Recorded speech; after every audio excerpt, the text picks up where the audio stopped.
يا صباح الخير وصباح الجمال وصباح السعادة وصباح كل حاجة حلوة.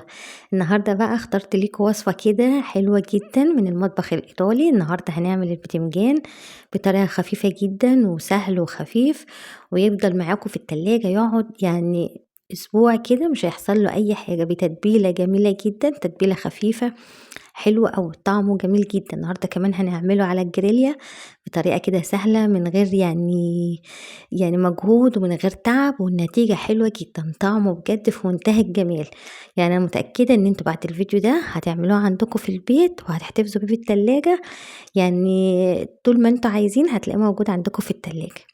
معايا كده بتنجانتين، انتوا ممكن بقى ايه البتنجان حسب ما انتوا عايزين، ممكن واحدة ممكن اتنين حسب ما انتوا يعني احتياجكم.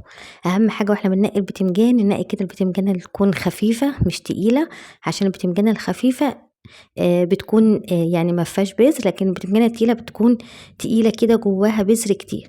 فأهم حاجة واحنا بنختار البتنجان ننقي البتنجانية الخفيفة ونقطعه ترانشات كده زي ما انتوا شايفين بنفس الطريقة.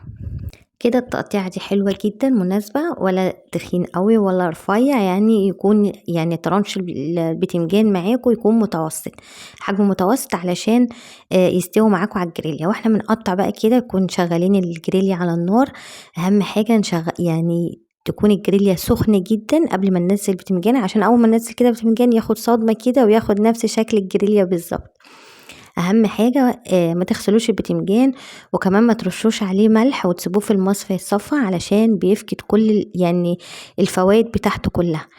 هنا احنا ما بنغسلش البتنجان خالص، اول ما بنقطعه على طول بنشويه او ممكن بنقليه حسب الطريقه طبعا اللي انت هتعملوها. فاهم حاجه ما تغسلوش البتنجان وما ترشوش عليه ملح عشان ما تفقدوش كل الفوائد اللي في البتنجان.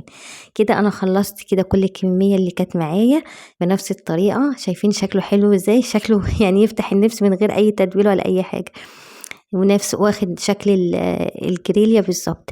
هنا بقى معايا شويه بقدونس، هبتدي بقى نحضر التتبيله الحلوه اللي احنا هنضيفها على البتنجان. معايا شويه بقدونس شلت منهم العيدان اللي بتبقى موجوده من فوق، وخدت يعني تقريبا يعني الجزء اللي من تحت اللي بيكون فيه اكتريته بيبقى فيه ورق. وهفرم كده بقى البقدونس، يعني حاولوا افرموه على قد ما تقدروا بالسكينة كده او ممكن بالمخرطة كأنكم بتخرطوا ملوخية بالظبط. يعني حاولوا ان انتوا توصلوا بيه ان هو يكون ناعم معاكم، ما يكونش يعني في حتت كبيرة كده، يعني حاولوا على قد ما تقدروا ان تفرموه كويس جدا. هنا بقى في بولة هنبتدي بقى نحضر بقى اول حاجة. هنا حضرنا البقدونس هننزل بيه كده في البولة،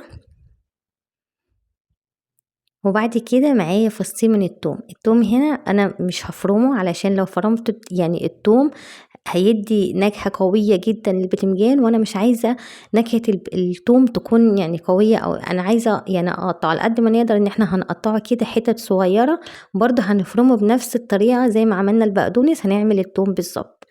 هنا بحاول على قد ما بقدر انا بقطع التوم، يعني بفرمه كده بالسكينه بيتقطع معايا اجزاء صغيره، لان انا عايزه اخد نكهه التوم بس مش عايزه اخد الطعم. يعني وانت بتاكلوا بتنجان تحس ان انت بتاكلوا توم كده، يبقى الطعم البتنجان قوي كده بطعم التوم، لا انا عايزه اخد منه النكهه.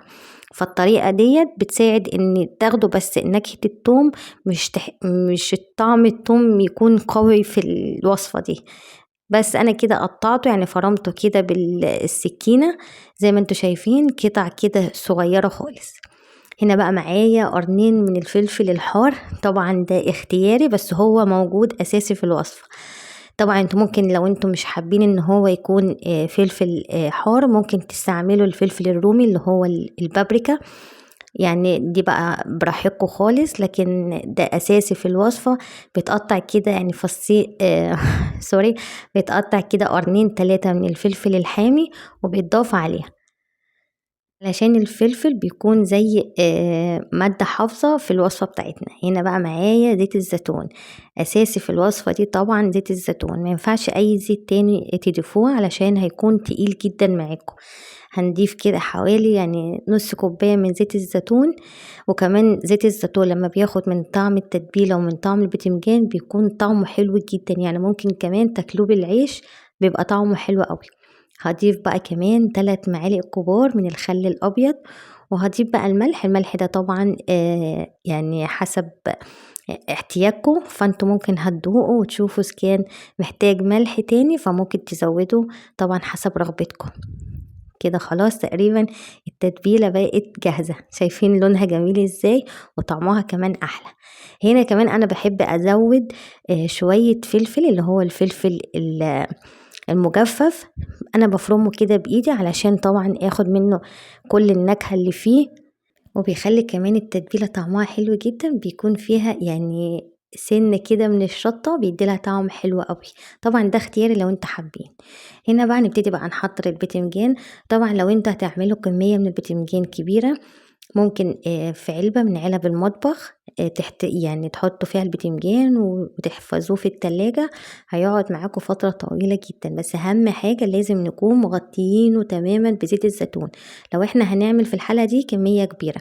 لكن لو هنعمل بتنجانية أو يعني واحدة أو اتنين هيبقى بنفس الطريقة دي. أنا جبت يعني زي جريليا كده سوري زي يعني اي حاجة موجودة عندنا زي تاليا او ممكن علبة من علب المطبخ، لو انتوا عايزين مثلا تسيبوه يوم او يومين في نفس التتبيلة وتحطوه في التلاجة.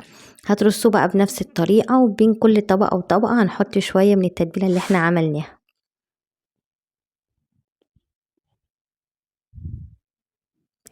كده خلاص تقريبا يعني خلصت كل الكمية اللي معايا دي. اخر طبقة او يعني في الاخر بقى خالص هناخد اللي بقى اللي هو من التتبيله وهبتدي بقى نضيفه على الوش. هنا بقى لو انتوا هتعملوا زي ما قلت لكم كميه كبيره يبقى لازم هنا هنغطي خالص بزيت الزيتون علشان يفضل يعني طعمه ما يغيرش وكمان لونه ما يغيرش معاكم. لكن انا عشان كنت عامله كميه بسيطه فبس ضفت على الوش شويه زيت بس كده علشان يديله لمعه حلوه ويديله كمان طعم حلو جدا.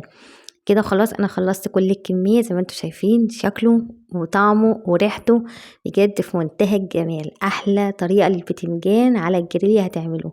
هغطيه بقى وادخله التلاجة عشان ياخد من طعم التتبيله ويشرب كده من التتبيله، وكمان البتنجان يستوي اكتر يعني لما تحطوه في التلاجة شويه. هنا انا سبته تقريبا حوالي 8 ساعات قبل ما اقدمه، شايفين شكله عامل ازاي. لما بنسيبه كده يعني يعني من 6 ل8 ساعات في التلاجة بيكون خلاص شرب من طعم التتبيلة وبياخد من طعم زيت الزيتون وبيبقى جميل جدا. شايفين يعني شكله حتى مغري شكله بجد وريحته وطعمه في منتهى الجمال. طبعا يفضل ان انتوا تغطوه بزيت الزيتون مش باي زيت تاني، يعني الوصفة دي اساسها زيت الزيتون علشان بيكون طعمه اخف. وعلى فكرة الزيت يعني ممكن نغمسه كده وناكله بيكون طعمه حلو جدا. وهنا كمان بيتقدم يعني معاه توست محمص بيدي كمان طعم حلو جدا. يعني هي الوصفة دي أساسها بيتقدم مع توست أو ممكن انتوا تاكلوه بأي طريقة طبعا انتوا حابينها. كمان بيتقدم جنب أي مشويات، ممكن بيتقدم جنب أسماك، يعني بجد خطير. وما تقلقوش خالص من كل كمية زيت الزيتون اللي احنا حطيناها. زيت الزيتون على فكرة خفيف جدا، وكمان ممكن تغمزوه كده بالعيش بيكون طعمه حلو بيبقى واخد من نفس التتبيلة.